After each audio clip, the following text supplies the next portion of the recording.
Muy buenas tardes a todas y todos.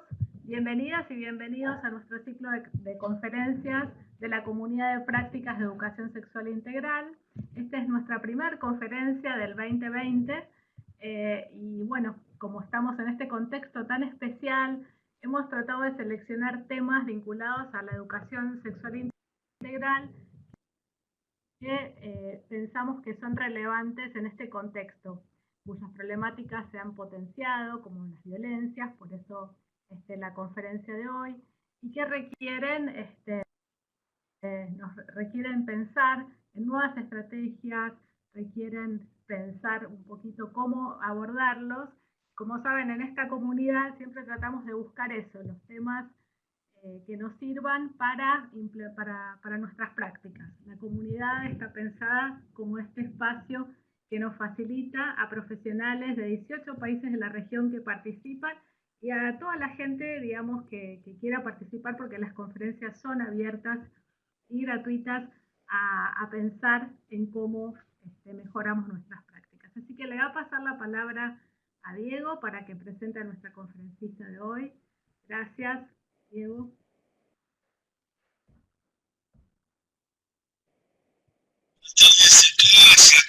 Realmente es un gusto poder. Hola, ¿se escucha? Sí. Hola, ¿se escucha? Perfecto. Muy bien. Realmente es un gusto poder comenzar esta serie de conferencias con Andrea, una persona que eh, tiene una amplia trayectoria aquí en el Uruguay sobre temas de violencia desde la sociedad civil y desde la academia. Así que realmente es un placer para Flaxo poder contar en esta apertura de las videoconferencias de la comunidad de práctica con los aportes de Andrea.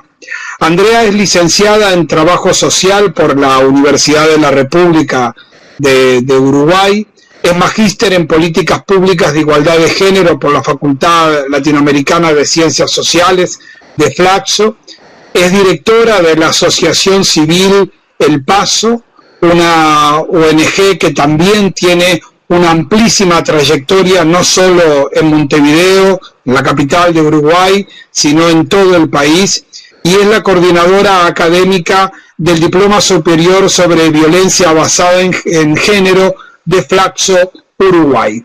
Así que con ustedes, Andrea, que vamos a estar seguros que van a disfrutar de todos sus aportes. Bienvenida, Andrea, te damos el micrófono, por la palabra, y nos quedamos después de tu conferencia unos minutos para contestar algunas preguntas si surgen entre los. Bueno, muchas gracias a ustedes, muy buenas tardes. Espero que me escuchen bien, cualquier cosa, si no me avisan, me mandan un chat. Yo agradezco mucho a Diego y a Karina por esta invitación y también desafío a poder, bueno, preparar una presentación sobre el impacto de esta pandemia en los casos de violencia hacia los niños, niñas y adolescentes. Lo primero que quería compartir con ustedes son algunos, quizás tanto en Argentina como en Uruguay, no sé si tenemos personas de otros países, hay algunos relatos y algunas frases que se repiten y que en realidad creo que es importante que las podamos analizar y las podamos de alguna manera eh, hacer una reflexión. Una de las primeras cosas que se dice en los medios de comunicación reiteradamente es que esta pandemia nos iguala en términos de que todas las personas nos enfrentamos a la misma posibilidad de enfermar, de contagiarnos y eventualmente de tener algún desenlace más trágico. Yo creo que esa es la primera afirmación que es necesario desarmar. El impacto de la pandemia no nos iguala, el impacto de la pandemia es radicalmente distinto dependiendo de los grupos sociales o las personas en sus trayectorias. Por ejemplo, el impacto de la pandemia en las mujeres en general es un impacto mucho más profundo, y es un impacto que agudiza ya las desigualdades, las discriminaciones y la falta de oportunidades que las mujeres tenemos en nuestras sociedades. Y también tiene un impacto diferencial para los niños, niñas y adolescentes. En las mujeres, ¿y por qué me paro en este tema? Porque estas mujeres, muchas de ellas son jefas de familia, tienen hijos e hijas a cargo, además viven situaciones de violencia, quizás cuando comparten el hogar con su pareja, y toda esta situación de violencia también hace carne en este impacto, ¿no? Y el impacto en las mujeres que estamos viendo es, bueno, la hiperexplotación, esa doble y triple jornada, la vuelta al espacio doméstico. Una vez que las mujeres ganamos el espacio público, ganamos la posibilidad de protagonizar ámbitos distintos al ámbito del hogar, esta pandemia nos devuelve y nos confina a ese ámbito y nos devuelve a los roles tradicionales. El de las tareas domésticas, el de acompañar a los hijos en las tareas escolares, a través de los medios electrónicos, en el teletrabajo y en todas las exigencias que recaen mayormente en las mujeres.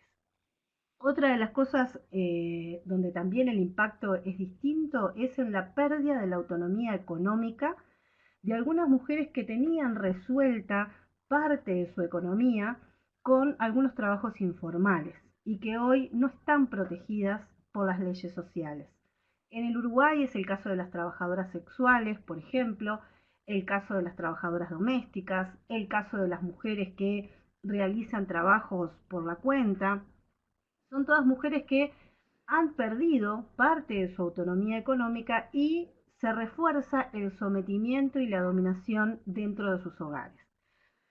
Y todo esto en un contexto de inseguridad, de incertidumbre, de miedo por esa amenaza que está fuera de las puertas del hogar, y también de la inseguridad alimenticia, la inseguridad alimentaria, ¿no? De muchas mujeres que no tienen cómo resolver estas necesidades básicas de sus hijos y de sus hijas.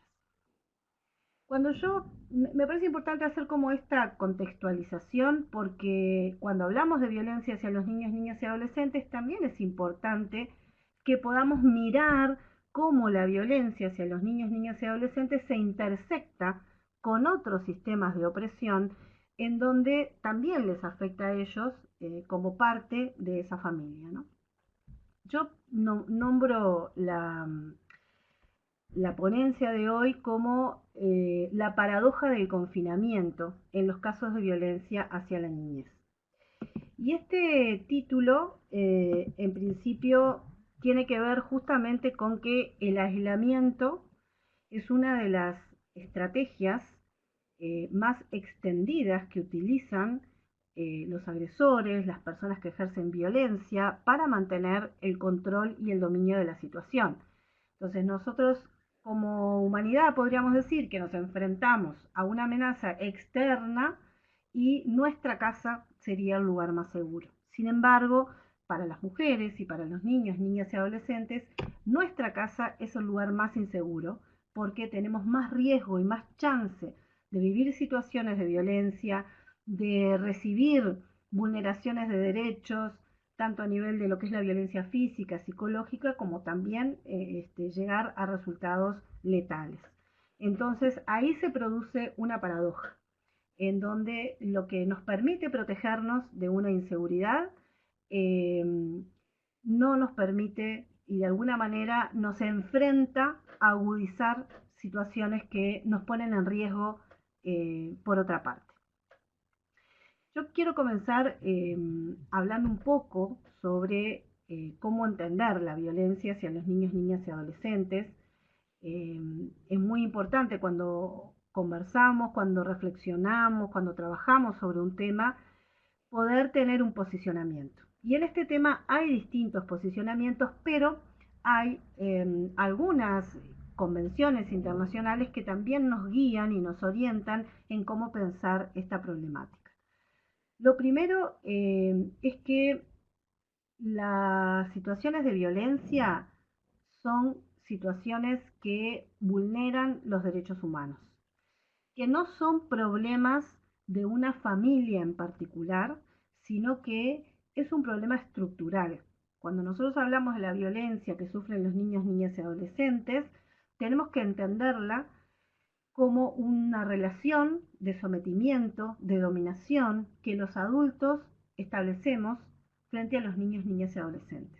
Todos los adultos tenemos la posibilidad de ejercer violencia, de ejercer, de abusar del poder que tenemos, por vivir en una sociedad adultocéntrica, porque nuestros hijos e hijas dependen de nosotros, dependen materialmente para poder sobrevivir, pero también dependen afectivamente para poder sobrevivir.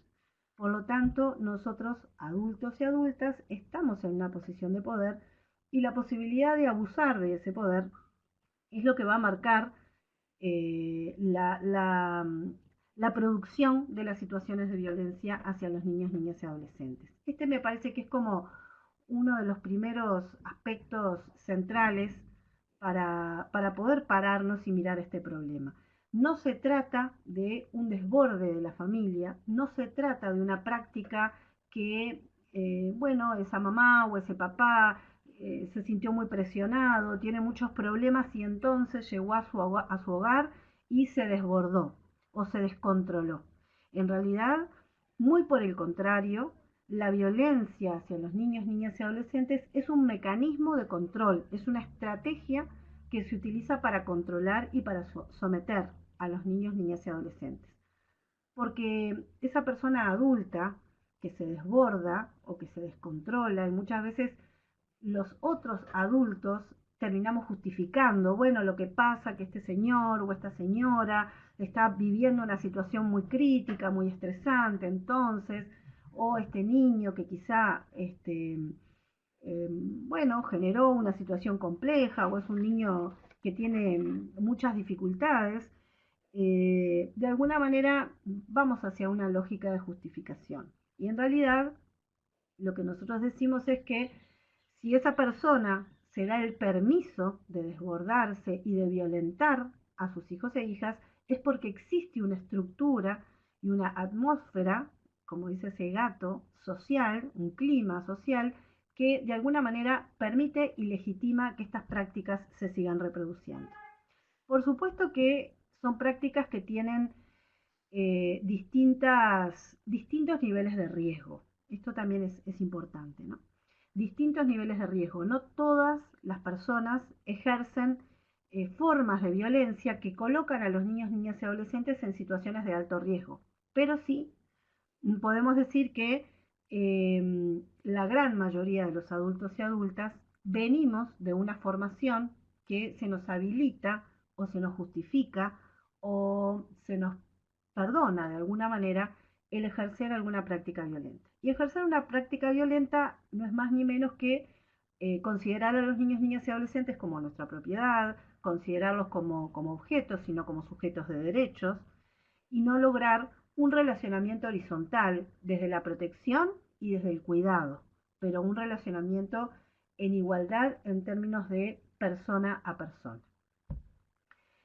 Otra de las cosas que hoy no les hablé del contexto que me parecía importante también destacar en estas ideas, antes de continuar con la presentación, en estas ideas que se repiten, es el tema del quédate en casa, ¿no? El quédate en casa, casi como un mantra que se repite en los medios de comunicación, en las orientaciones, y el quédate en casa también es un quédate en casa que tenemos que analizar. No todo el mundo tiene una casa, no todas las personas y los niños, niñas y adolescentes tienen hogares donde puedan permanecer en sus casas por las grandes dificultades y las necesidades insatisfechas, y porque hay casas que son un infierno, ¿no? Por eso decimos la paradoja del confinamiento, el quédate en casa como una gran idea, quizás una idea como muy romántica, ¿no? Me quedo en casa y en casa recibo la protección, el afecto, el cuidado, el estar con los míos, cuando en realidad el quédate en casa puede resultar en experiencias muy traumáticas, en experiencias muy angustiantes y de mucho padecimiento para muchos niños, niñas y adolescentes. Entonces, esta es otra frase que tenemos que poder también analizar y reflexionar cuando hacemos estos planteamientos. Y otra de las cosas que también aparecen en este relato, en este contexto de pandemia, es la idea de que la violencia hacia las mujeres, los femicidios o la violencia hacia los niños, el abuso sexual, también es una pandemia. Y en realidad esta asociación del concepto pandemia con el concepto violencia es una asociación muy peligrosa porque nos devuelve aquella vieja idea de que la violencia sería algo anómalo, algo enfermo, casi como un virus que se nos instala. Y en realidad han habido muchos años de trabajar y de construir esta idea de que la violencia es un problema estructural, que no es un problema de enfermos ni de patológicos, sino que es un problema de cómo estructuramos las relaciones y las relaciones de poder y las jerarquías en nuestra sociedad. Retomo ahora entonces el tema de los niveles de riesgo. Toda forma de violencia hacia los niños, niñas y adolescentes siempre es grave. No podemos pensar que hay formas de violencia tolerables o intolerables, formas de violencia más graves o menos graves. En realidad, toda forma de violencia es grave porque lo que genera es una relación de abuso y de sometimiento. Lo que sí nosotros tenemos que poder diferenciar es los niveles de riesgo. Si esa violencia que se está ejerciendo coloca a ese niño, niña o adolescente en determinado nivel de riesgo o no. Porque en función de esa distinción, nosotros vamos a establecer estrategias de intervención que son diferenciales. El tema de los daños, bueno, que son graves porque limitan la posibilidad de los niños, niñas y adolescentes de constituirse en sujetos de derecho. Esto yo creo que es clave. Muchas veces las familias o las mamás, los papás se sienten muy amenazados cuando aparecen situaciones de abuso sexual, por ejemplo, perpetradas por un maestro, por un profesor, por alguien conocido del barrio, el entrenador de baby fútbol. Se sienten muy amenazados. ¿Cómo podemos hacer para proteger a nuestros hijos del abuso sexual? Bueno, en realidad uno de los caminos más importantes para proteger a nuestros hijos de no ser abusados sexualmente es justamente poder criar hijos e hijas como sujetas de derecho y como sujetos de derecho, fortalecidos en sus derechos. Además, obviamente con una educación sexual, ¿no? En donde los niños, niñas y adolescentes tengan información y tengan formación en estos temas. Si a un niño nunca nadie le habla sobre lo que es el abuso sexual, no va a poder distinguir y discriminar en el momento que le empiece a suceder, que en general es cuando son muy chicos. Afectan la autopercepción, la autoestima, la autoconfianza y tienen todos estos efectos se diseminan en todos los ámbitos de la vida de los gurises. Los problemas de aprendizaje, problemas de relacionamiento, de autoagresión, heteroagresión, intentos de autoeliminación, en fin, una multiplicidad de efectos y además también la reproducción de la violencia, ¿no? Los modelos en donde los niños crecen validando una forma de relacionamiento de adultos sobre los niños, niñas y adolescentes. Quizás para contextualizar un poco, cuando hablamos de violencia hacia niños, niñas y adolescentes, hay un estudio que ya tiene unos cuantos años, del año 2006, pero que es muy importante porque es el primer estudio mundial que se hace sobre la situación de violencia de los niños, niñas y adolescentes. Es un estudio realizado por Naciones Unidas, por el secretario general de las Naciones Unidas, que se lo encomienda al experto Sergio Paulo Piñeiro. Es un informe que quizás muchos y muchas de ustedes lo conocen, se puede bajar de la web, en donde este informe plantea que toda violencia es evitable y que ninguna forma de violencia es justificable. A mí esto me parece revelador, porque si bien son dos frases que parecerían de perogrullo, en realidad hoy en nuestros países, en nuestras sociedades, en nuestras comunidades, se sigue justificando algunas formas de violencia, se sigue justificando a los agresores. Nosotros ahora en Uruguay estamos asistiendo al procesamiento de 5 personas de alto poder económico y que ocupan lugares muy relevantes por el delito de explotación sexual de adolescentes. Uno de ellos están imputados, recién va a empezar el juicio, pero bueno, estos imputados, uno de ellos es un ex juez de menores, otro de ellos es un docente y además político, suplente de diputado. Entonces, eh, hay mucho debate y hay en las redes, ¿no? Donde uno mira un poco lo que son las opiniones, hay varias personas que terminan culpabilizando a esos adolescentes, que terminan culpabilizando a sus familias y de alguna manera quitándole responsabilidad a estos explotadores, que fueron engañados, que no sabían la edad, que fueron extorsionados, en fin. O sea que la justificación de la violencia es una práctica muy habitual en nuestras comunidades. En este estudio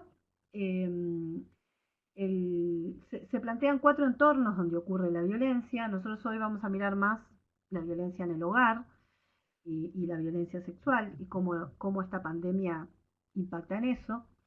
Uno es la violencia en el hogar, otro es la violencia en la escuela o en los entornos educativos, otro es la violencia en el trabajo, en aquellos países donde los niños trabajan, y la violencia en las instituciones de protección y de justicia, que acá también, si bien no es un tema en el que me voy a enfocar hoy, pero me parece que hay que generar una alerta también de qué está pasando en esta pandemia con aquellos niños que están bajo la tutela del Estado, que están internados en hogares de protección o en familias de acogida y que de pronto tenían algún nivel de relacionamiento y de visitas con sus familias de origen.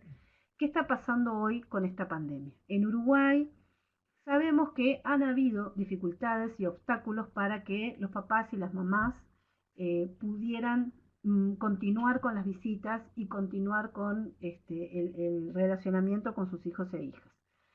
También en las cárceles, ¿no? O donde están los adolescentes, bueno, ¿qué está pasando? ¿En qué situación están?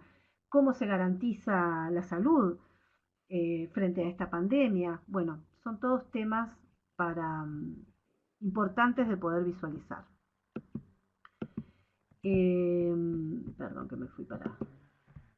Sobre la violencia en el hogar, ahí en la diapositiva anterior habla de 275 millones de niños que sufren alguna forma de violencia dentro del hogar. O sea, como el estudio plantea que la violencia dentro del hogar es una de las violencias más extendidas en todo el mundo. Dentro de la violencia en el hogar tenemos la violencia física, los castigos crueles, degradantes, humillantes. Ahí entraría también la violencia psicológica y el abuso sexual. Sabemos que esto se repite en las distintas investigaciones, en los distintos países, que la enorme mayoría de los abusadores sexuales intrafamiliares tienen un vínculo muy cercano con las víctimas. Puede ser su padre, su padrastro, el tío, el abuelo.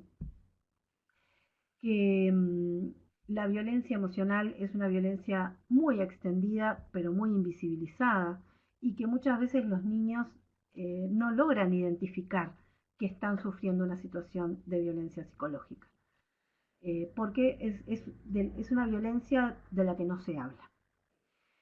Y me parece importante también los niños testigos de violencia, el poder trabajar y posicionarnos en la mirada de que los niños que son testigos de violencia, que son testigos y presencian los ataques físicos, las humillaciones, las distintas formas de tortura que muchos agresores ejercen hacia sus parejas, que son las mamás de estos niños, el daño y el impacto traumático que eso genera es enorme, por lo tanto deben ser considerados víctimas directas.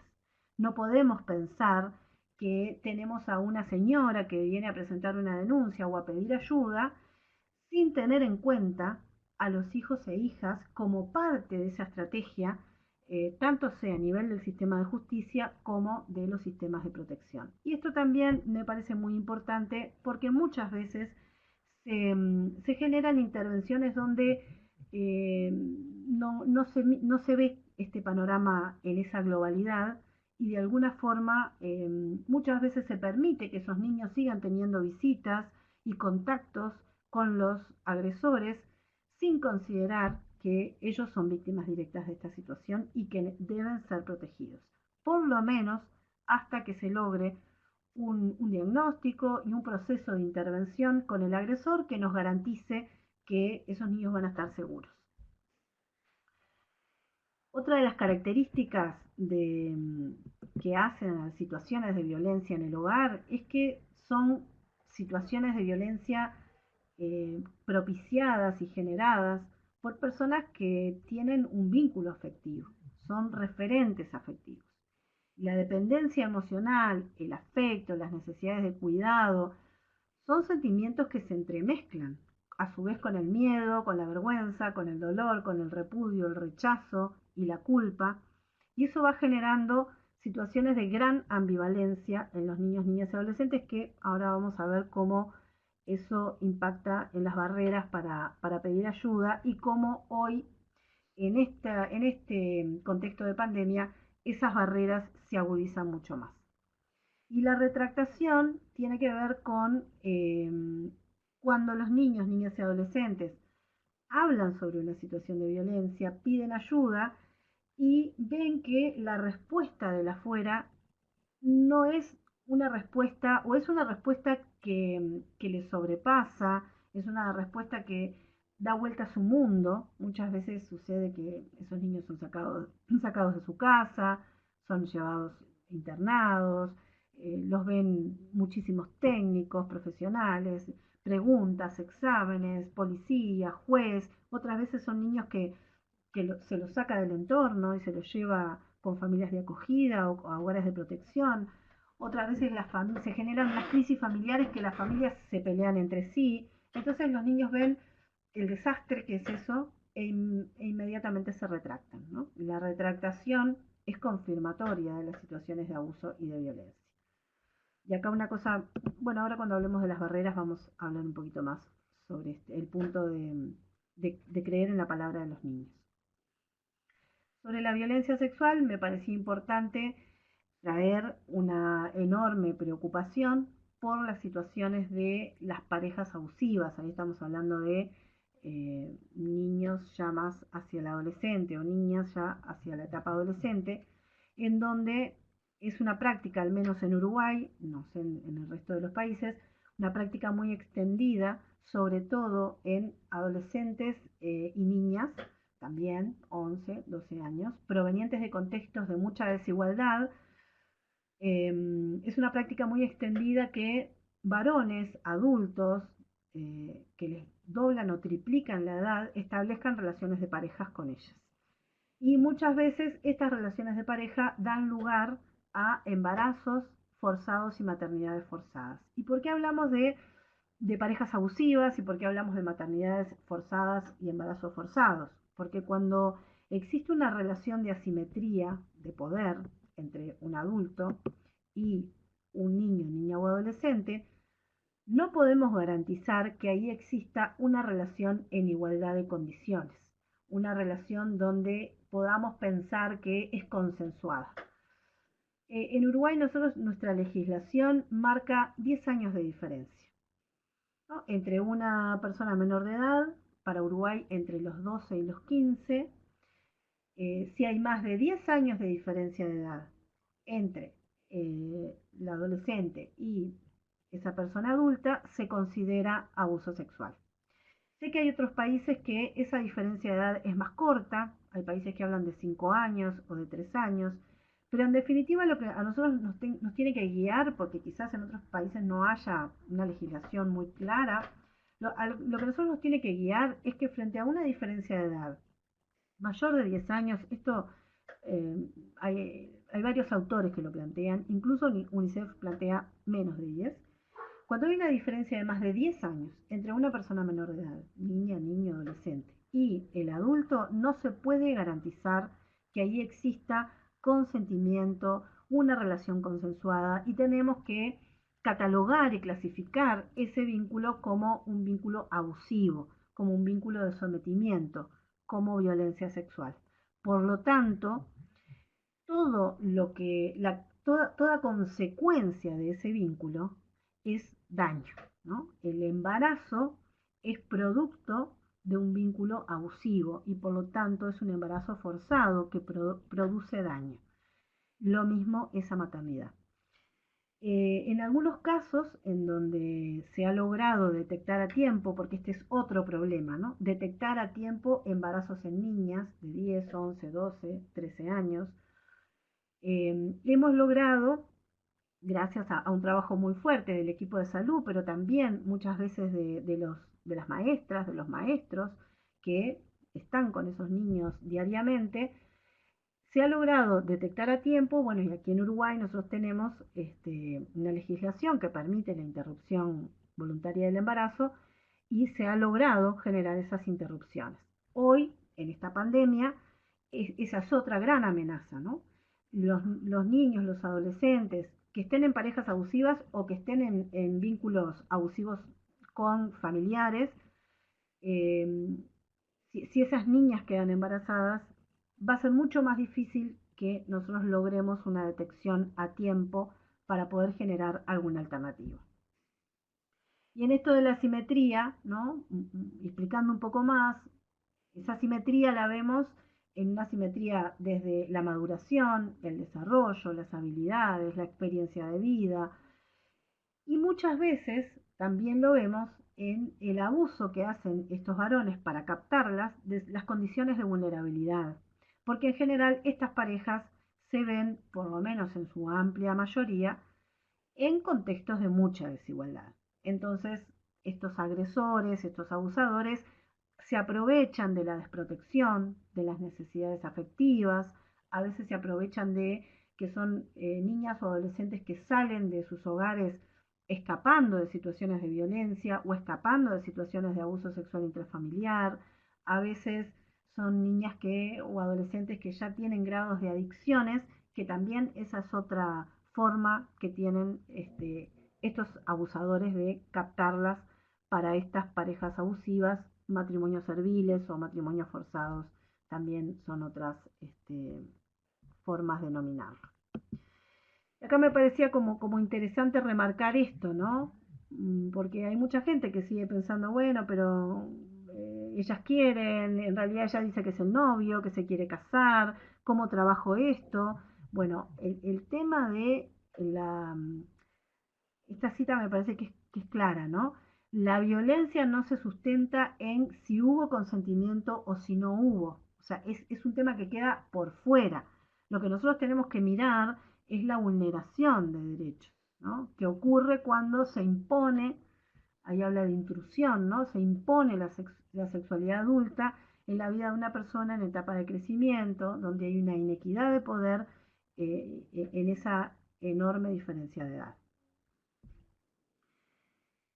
Y bueno, ahora quiero trabajar un poquito las barreras que tienen en general los niños, niñas y adolescentes a la hora de pedir ayuda, que sufren situaciones de violencia, puede ser abuso sexual o situaciones de violencia física, psicológica, o puede ser esta forma de violencia de ser testigos, ¿no? De la violencia hacia sus mamás. Entonces, ¿cuáles son las barreras que habitualmente ellos tienen y que a partir de este contexto de pandemia esas barreras se fortalecen mucho más, por decirlo de alguna manera, ¿no? Esas barreras se hacen mucho más difíciles de poder sortear?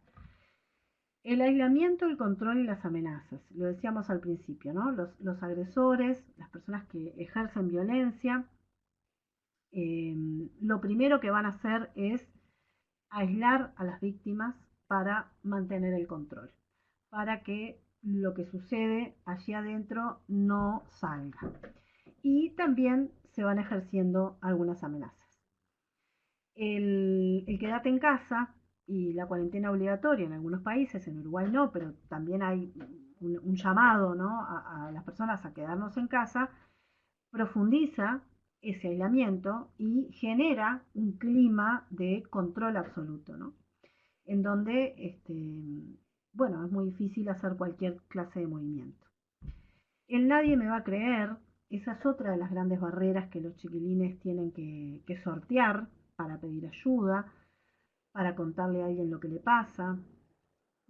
Son miles los ejemplos de gurises que no son creídos, pero bueno, en Uruguay tuvimos el triste caso de dos niñas que se sometieron a volver a pasar por una situación de abuso sexual para poder filmarla. Nosotros en Uruguay tenemos las eibalitas, que son las computadoras de la escuela, y bueno, ellas pusieron esa ceibalita, la pusieron a grabar y tuvieron que volver a vivir una situación de abuso sexual con el papá de una de ellas, porque si no lo grababan, ellas sentían que nadie les iba a creer. Y esa creencia no es una fantasía, esa es una creencia que está arraigada en lo que es la realidad, en lo que son los discursos de no puede ser, debe estar mintiendo, los niños mienten, fantasean y manipulan, las adolescentes o los adolescentes con esto quieren lograr algún beneficio. Y ese relato, las madres inventan abusos sexuales y les lavan la cabeza a los hijos o les imponen que mientan porque quieren perjudicar a sus exparejas o viceversa. También hay casos de varones bueno, que se plantea esto, ¿no? Y en realidad, cuando tenemos un niño que nos relata una situación de abuso y que nos pide ayuda, tenemos que creer en el relato de ese niño y tenemos que accionar. Luego se dispararán todos los mecanismos y los estándares necesarios para la justicia, etc. Otra de las barreras tiene que ver con las enseñanzas, que son enseñanzas que lamentablemente se siguen reproduciendo. Siempre a todo esto existe lo alternativo, existe quien resiste a estas cosas, quien educa de otra manera, pero estamos hablando de una generalidad, ¿no? En esto de que no se puede ser buchón, de que no podemos quemar al compañero, al amigo. Esta es una característica, por lo menos en Uruguay, se plantea bastante, ¿no? Cuando viene un niño y maestra, fulanito me sacó la goma y, ¿no? A ver, no se quema el amigo, o el grupo de pares, cuando te presiona y te dice, no te dice, pero de alguna manera sentís la presión, ¿no? De voy a decir esto o no lo digo. Entre los compañeros de trabajo, cuando tenemos un compañero o una compañera de trabajo que está ejerciendo una práctica que no es adecuada, bueno, somos buchones, denunciamos esa situación o nos callamos porque cómo vamos a denunciar a un compañero, en fin. Este tipo de enseñanzas y de alguna manera de características que se van transmitiendo impacta también en los gurises a la hora de contar esto de que los trapitos sucios se lavan en casa, ¿no? Y que los de afuera no se tienen que meter en esto, lo resolvemos entre nosotros. Bueno, es una enseñanza bastante compleja, sobre todo para personas donde sus derechos están siendo vulnerados. A veces sucede, por ejemplo, cuando una mujer denuncia una situación de acoso sexual, que termina siendo victimizada, termina siendo estigmatizada, termina siendo investigada, toda su vida sexual se analiza, se le hace un escrutinio para ver si está mintiendo o no está mintiendo, y en realidad muchas veces no se pone el foco en quien acosa sexualmente. Y muchas veces las víctimas dicen, ¿para qué abrí la boca, no? ¿Para qué denuncié? Entonces, esto tiene que ver con esa misma idea de las cosas las resolvemos entre nosotros, si abrís la boca te va a ir mal. Bueno, otra de las barreras es la información falsa, que deliberadamente los abusadores sexuales, sobre todo, le dan a sus hijos e hijas. Esta idea de que todos los padres lo hacen, no te estoy haciendo nada malo, esto es parte del cariño y del amor que un padre o una madre, pero bueno, hablo en general en masculino porque la gran mayoría de los abusadores sexuales son varones, sin negar la existencia de que también hay mujeres que abusan, pero bueno, hay una gran mayoría que son varones, entonces ponemos esos ejemplos. Todos los padres lo hacen, no te estoy haciendo daño, esto es parte del afecto, es un juego entre nosotros. Y si los niños no tienen el afuera, ni la posibilidad del afuera para poder contrastar esta información, que es lo que pasa ahora, ¿no? Con esta pandemia, bueno, quedan muy desprotegidos y muy a expensas de ese agresor. El punto 5 se viene relacionado con el anterior, ¿no? Esto de la traición a la familia, el miedo, si yo abro la boca, si yo cuento lo que está pasando, si le cuento a mi maestra lo que mi papá le hace a mi mamá, tengo miedo de que mi madre se enoje conmigo, de que mis hermanos se enojen conmigo, de que me excluyan, ¿no? El temor a dejar de pertenecer, a perder el afecto de la familia, eso tiene un peso muy grande en los chiquilines. Y también a perder el afecto del agresor, o sea, esa ambivalencia de la que hablábamos hace un rato, de, de que la misma persona que te daña también es una fuente de afecto, una fuente de seguridad, de cariño, y esa ambivalencia es una barrera también muy fuerte que hace que los gurises se callen. El contexto social de justificación y culpabilización, esto ya lo hablamos, algo habrás hecho, también es parte. Por eso, si nosotros desde nuestros trabajos, desde nuestro encuentro con los chiquilines, en una escuela, en un centro de salud, en donde sea que trabajemos con ellos, podemos ir generando una nueva manera de poder mirar estas situaciones, de no naturalizarlas, de poder conversar con ellos, de que estas prácticas no son normales, es importante para que ellos entiendan de que no es una práctica socialmente aceptada y que pueden pedir ayuda. La pérdida del control de lo que va a pasar también les da un miedo muy, muy grande.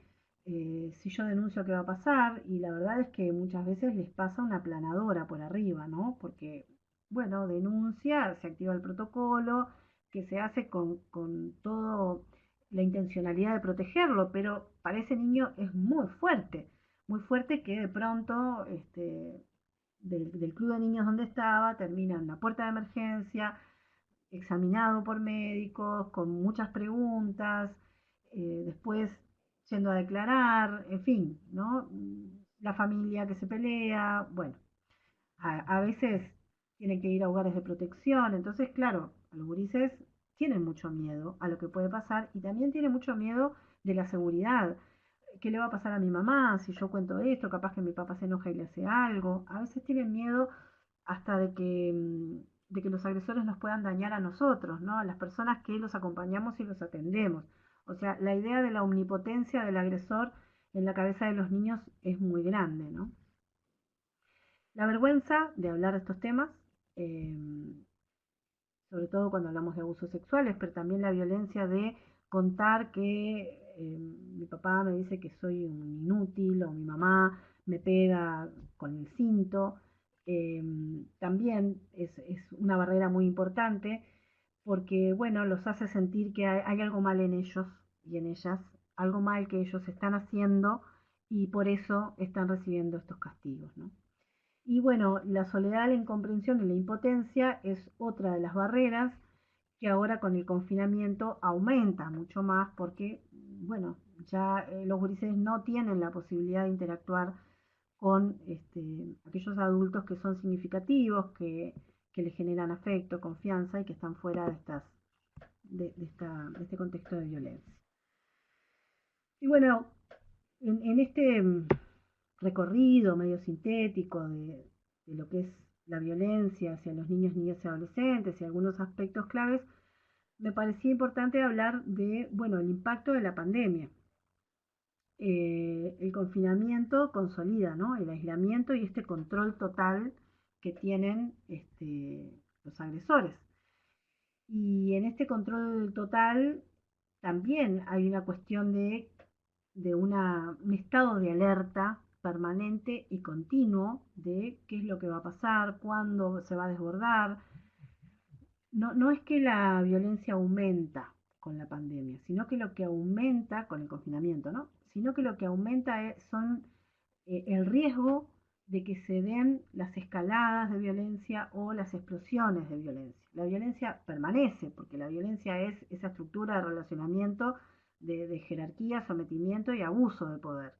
Pero lo que se agudiza cuando el agresor tiene el control total, en esa impunidad absoluta que se genera dentro de las cuatro paredes del hogar, es la posibilidad de que se den estallidos de violencia que puedan generar niveles de daño o incluso, bueno, consecuencias letales, ¿no?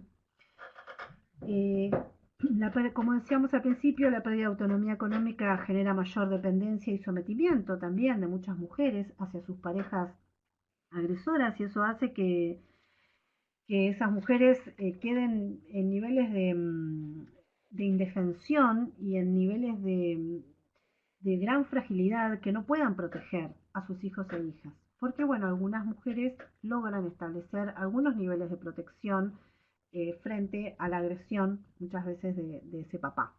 Pero cuando en estos momentos de confinamiento y en estos momentos donde el control es total, eso no se hace posible. Muchas veces nos enojamos, a veces con las mamás, cuando vemos que llegan niños fuertemente lastimados a las guardias, a las puertas de emergencia, de cómo esta mamá permite eso, ¿no? Cómo deja que a su hija le hagan eso. Yo ahora estoy recordando un caso también triste que ocurrió aquí en Uruguay, de un padrastro que mató a la niña de 4 años. Y en la reconstrucción de toda la historia se evidencian que habían habido otras situaciones de lesiones. En una situación este señor le fracturó un brazo, o sea, habían habido situaciones anteriores, y desde la justicia se concluye que tienen que ir presos el padrastro, pero también la mamá, por omisión a los deberes inherentes a la patria potestad, por no haberla protegido. Y en la cárcel de mujeres la querían matar, ¿no? La tuvieron que aislar a esta señora porque las otras presas la querían matar. Y más allá del caso particular y más allá de cómo son las cosas, muchas veces terminamos poniendo el foco y no pudiendo ver en qué contexto también muchas de estas mujeres se encuentran cuando existen estas situaciones de violencia con estos niveles de control y de intensidad tan profundos. A su vez, la pandemia también produce el miedo y la incertidumbre, o sea, todas las personas de esa familia están impactadas por el miedo y la incertidumbre a lo que puede pasar si nos enfermamos, si nos pasa algo, en la inseguridad alimentaria, como decíamos hoy temprano, eh, la hiperexplotación de las mujeres, el aumento de las escaladas de violencia, este estado de alerta permanente, la baja capacidad de protección, recién lo decíamos, un estado de estrés continuo y las exigencias desmedidas del entorno, en donde, ¿no?, estamos bombardeados muchas veces este, de ideas, del quédate en casa, bueno, hay que hacer cosas con los chiquilines, que no estén todo el día sentados frente a una computadora, que traten de comer balanceado, que hacer algunos ejercicios, que hacer cosas juntas las mamás y los papás, o sea, toda una serie también de bombardeos de la afuera con las mejores intenciones, pero que de alguna forma también agobian, sobre todo a personas que están ya viviendo una situación de presión muy fuerte. Entonces, como para terminar y abrir ahí un espacio a algún intercambio, pensaba algunos desafíos, que no es fácil pensar qué hacer, ¿no? Cómo hacer con estas situaciones tan duras, con este contexto que nos limita tanto, ¿no? Porque con los niños, niñas y adolescentes el vínculo, el encuentro, incluso la contención física es fundamental. Defender los derechos conquistados y exigir su cumplimiento, esto me parece que es clave, en esto que decíamos, ¿no? De que a veces se restringen algunos derechos porque como está esta pandemia, entonces tu mamá no te va a poder venir a ver este domingo, o en el caso de los niños que han perdido los cuidados parentales, u otros derechos que se puedan ver restringidos. Romper el aislamiento sin transgredir la cuarentena. Bueno, ¿cómo hacemos eso? ¿No? ¿Cómo nos damos fórmulas para llegar a los chiquilines, seguirlos acompañando desde nuestro lugar, como el lugar que tengamos, poder estar con ellos, que ellos sepan que estamos nosotras y nosotros, que cuentan con nosotros y nosotras, conectar, estar cerca, y ahí tenemos que romper muchos esquemas, sobre todo cuando trabajamos en dispositivos con determinadas normas o en dispositivos con determinados horarios y formas de funcionamiento. Bueno, hay que romper un poco los esquemas, flexibilizar los criterios, ser creativos. A veces, bueno, tenemos un criterio del celular personal, no se da bajo ningún concepto. Bueno, quizás en algún caso este es un contexto que sí ameritaría algún contacto a través de WhatsApp, no sé. Creo que dependiendo un poco de las circunstancias, de ese niño, de la situación, tenemos que ir pensando formas distintas y creativas de poder estar presentes y acompañar. Prever algunas acciones de emergencia, si sabemos que hay algunos niños o niñas que están en una situación de violencia de un nivel de riesgo medio o alto, prever algunas acciones de emergencia, tejer una red alrededor de esos niños con vecinos, con familiares, con personas que puedan ingresar a esas casas, sea un médico comunitario. Nosotros en Uruguay empezamos ahora con la atención de las policlínicas, sé que quizás en Argentina no, pero bueno, buscar la manera de tejer una red y de hacerle llegar a ese niño alguna estrategia del estilo salvoconducto, de que si pasa algo extremo, bueno, toma tal camino o tal otro, ¿no? O sea, creo que en eso tenemos que pensar también rutas de salida, que cuando esto termine, ¿no? Y que apunten a recuperar el espacio público, ¿no? Sacar a esos chiquilines, estoy hablando de los gurises que están en situaciones de violencia, sacarlos otra vez hacia el espacio público, otra vez hacia las instituciones, que no queden, ¿no? En esa inercia del confinamiento, más allá de que salgan a hacer las tareas obligatorias, pero esto del confinamiento, el riesgo es que consolide, ¿no? Esa cuestión de que sucede en las familias violentas de el encierro, ¿no? Y el corte con toda la red de vínculos que lentamente se había podido ir construyendo. Así que hay que pensar rutas de salida para cada uno de esos niños y para volver rápidamente a tejer esa red y a generar que los gurises vuelvan a los espacios institucionales y a encontrarse con otros adultos que los puedan sostener. Y los espacios colectivos con otros niños, ¿no? Que yo creo que esto es un impacto fuertísimo para todos los niños, más allá de las situaciones de violencia, el impacto de no estar, ¿no? Con sus amigos, con sus padres, de no compartir esos tiempos que son vitales y bueno, que el confinamiento no lo permite. Y fortalecer la autonomía económica de las mujeres, bueno, esto más pensado para algunos programas que trabajan con niños, pero que también tienen alternativas de trabajo con las mujeres, un poco con la misma intencionalidad, ¿no? De poder romper con el sometimiento y la dependencia que esto genera. Bueno, más o menos esta es la idea, un panorama general. Me despido con esta frase, ¿no? De que los niños no son el futuro de un país. También esa es otra frase que se repite, ¿no? Los niños no son el futuro, son el presente. Y bueno, aquí estamos los adultos con la responsabilidad de cuidarlos, protegerlos, fortalecerlos, empoderarlos sin abandonarlos y protegerlos sin quitarles el empoderamiento y sin dejar de relacionarnos con ellos como sujetos de derechos. Bueno, yo dejo por acá y quizás abrimos a un tiempo de Perfecto, bueno, cambios. muchísimas gracias Andrea por tu excelente presentación, muy clara. Acá tenés muchos comentarios de la gente que le gustó mucho. Y bueno, vamos a abrir ahora el espacio de preguntas. Como saben, las preguntas pueden hacerlas por el chat. Vamos a dar un ratito para que puedan ir mandando sus preguntas. Eh, Mientras tanto, bueno, quiero resaltar varias de las cosas que planteabas en esto de los desafíos y comentarte que hay, en el público que está seguramente hay muchas docentes que mantienen el vínculo con los estudiantes a distancia. En este caso, Andrea, ¿qué estrategia vos pensás que, bueno, como docentes que mantienen este vínculo cotidiano con este desafío que vos decís que podemos acercarnos, ¿de qué forma pensás que se puede, digamos, aprovechar?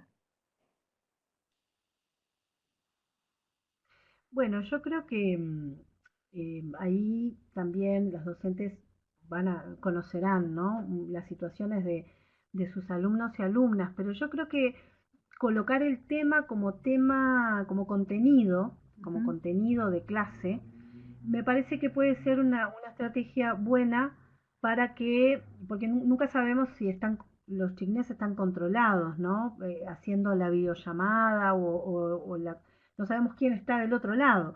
Entonces, el poder hacer una pregunta directa puede ponerlos en riesgo, pero colocar el contenido, bueno, hoy vamos a trabajar de, no sé, los vínculos, este tema, y poder ir pasándoles ahí algunos piques, digamos, por ejemplo, bueno, si un niño, hablar, ¿no? Del caso de que si un niño le pasara tal cosa, qué podría hacer, o a través de un cuento, o sea, poder tocar el tema y pasar la información de que estamos presentes, de que estamos del otro lado, de que hay líneas de ayuda, de que busquen la manera de hacernos llegar esa información.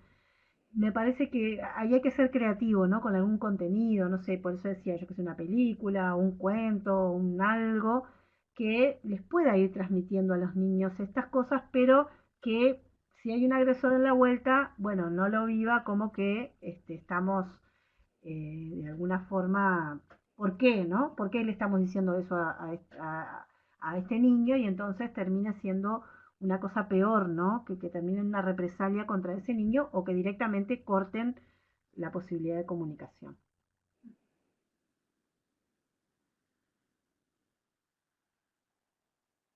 Perfecto, muchas gracias. Sí, hay muchos recursos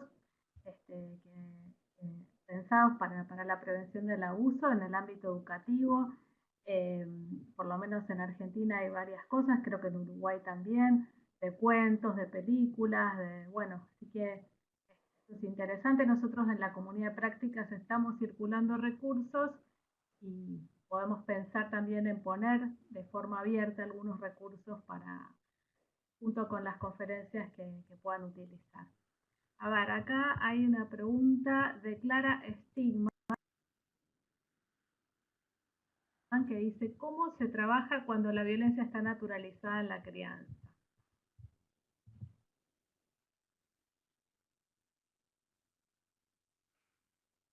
¿Cómo se trabaja?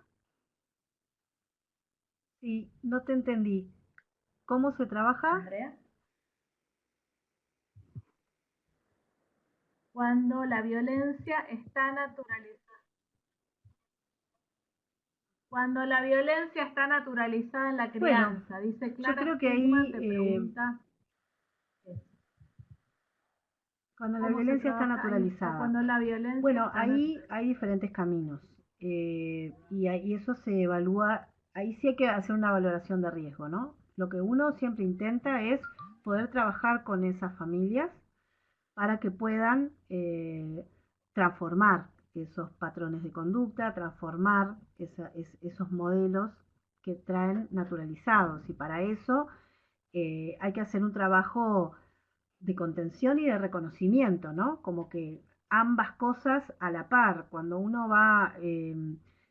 pretende que esa familia o esa mamá o ese papá reconozca que está ejerciendo una práctica violenta, que esto es muy importante, el reconocimiento es muy importante, es el punto de partida, para lograr ese reconocimiento es muy importante también generar un clima de mucha confianza y de contención, ¿no? Porque, bueno, las familias o se ponen a la defensiva o se culpabilizan, entonces, bueno, es un proceso de trabajo en el que mientras vamos haciendo ese trabajo con la familia, acompañando semanalmente, dándoles herramientas concretas, esto también es muy importante, ¿no? No solamente como la cuestión más de filosófica y de posicionamiento, sino con herramientas concretas. Bueno, cuando vos te enojes y te den ganas de decirle que por qué te habré tenido, vos respirá hondo, salí de la habitación, contacta 125, llama a tu hermana, no sé,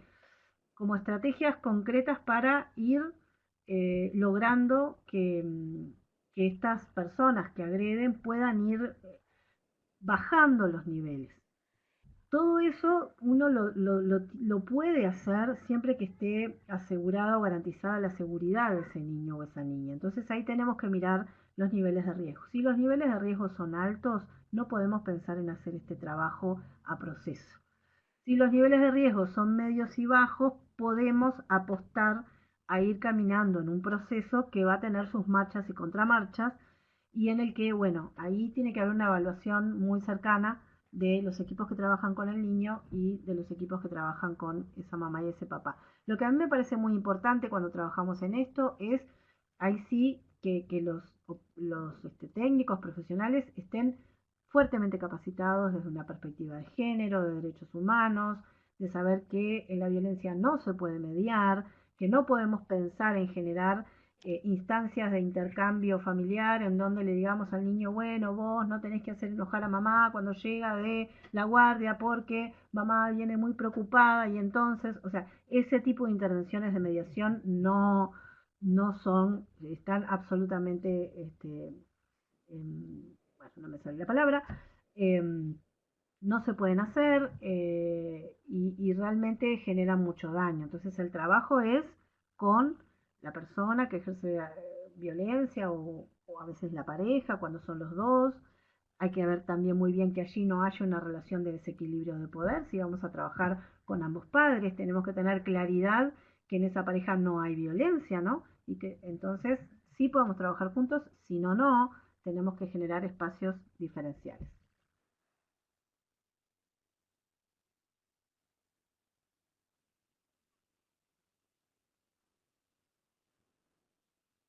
Muchas gracias, Andrea. Hay varias preguntas, vamos a tal vez a seleccionar dos, porque algunas son más comentarios. Aquí hay una que dice, ¿cómo preparar a los niños, niñas para defenderse de un agresor? Yo La creo hace Lorena que Sabino.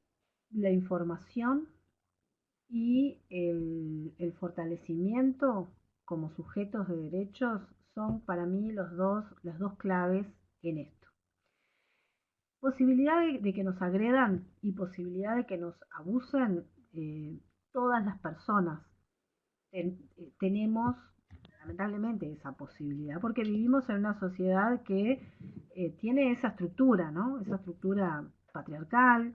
eh, Ahora, lo que nosotros tenemos que apostar con los niños, niñas y adolescentes es a que ellos puedan, que la alarma se les prenda al primer momento, cuando ellos experimenten algo que les llame la atención y que inmediatamente puedan pedir ayuda. Y eso nosotros lo hemos visto en niños que están fortalecidos, en niños que están fortalecidos emocionalmente, en niños que eh, tienen recursos externos e internos, tienen contención.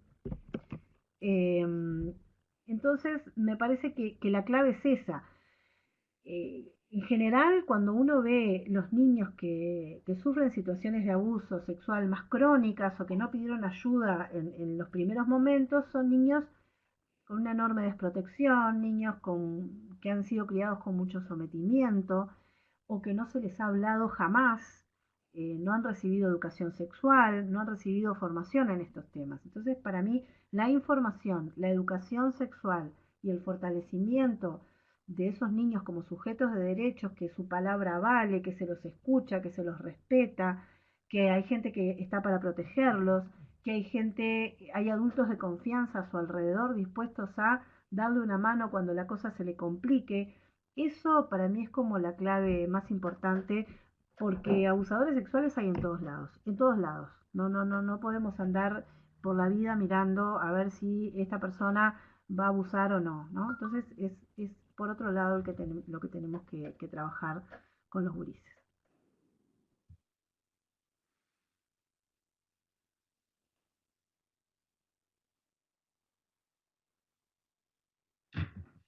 Muchas gracias, Andrea. Vamos a una última pregunta. Acá hay de Lucila, que dice, ¿cómo se aborda el abuso cuando es por parte de otro niño o niña? O sea, por ejemplo, un niño de 11 con una Te entendí entrecortado, Karina. ¿Cómo se aborda?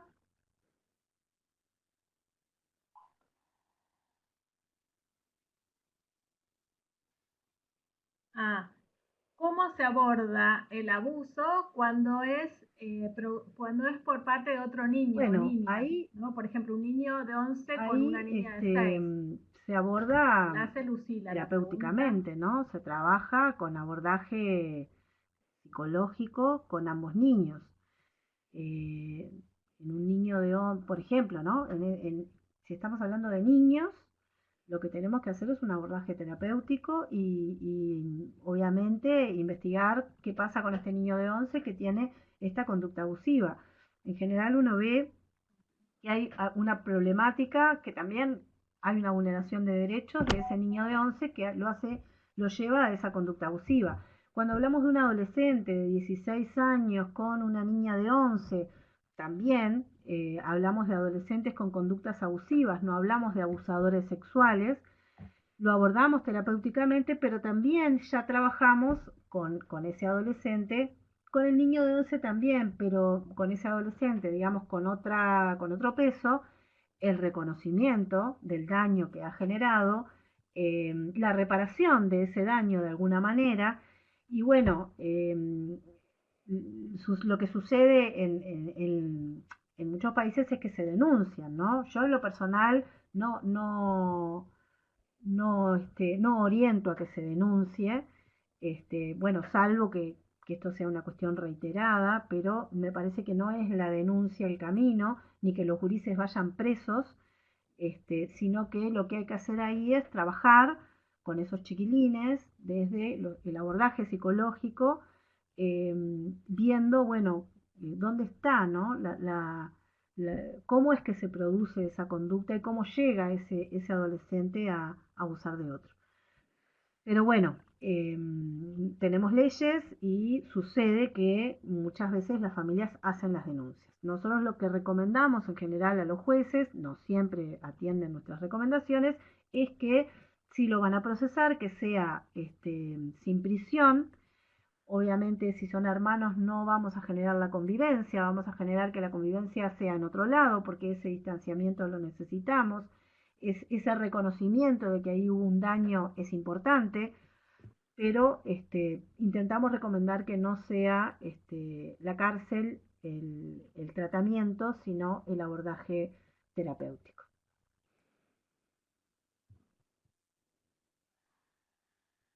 Muchísimas gracias, Andrea.